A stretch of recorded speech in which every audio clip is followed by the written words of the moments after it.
সিন্ধু প্রদেশের মানুষ যে পাঞ্জাবিদের এই একতরফা একচ্ছত্র দাদাগিরিকে সহজ মনে মেনে নেয় তাও তো নয়।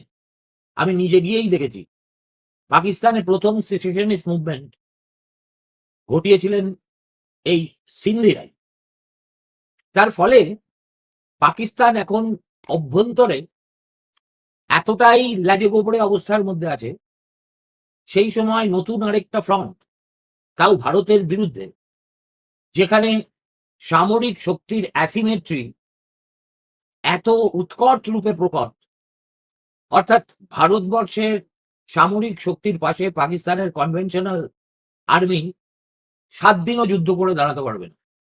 সেই জন্যই তারা ক্রমাগত শুধু নিউক্লিয়ার থ্রেট দিয়ে যাচ্ছে, কেননা তারা জানে যে আদতে নিউক্লিয়ার থ্রেট দিয়ে যদি ডেটারেন্ট হিসেবে ভারতকে আটকানো যায় তো যাবে, অন্যথায় ওই নিয়াজির মতো 93,000 পাক সেনাকে আত্মসমর্পণ করতে হবে ফ্রন্টে থাকা ভারতবর্ষের কোনো জেনারেলের কাছে।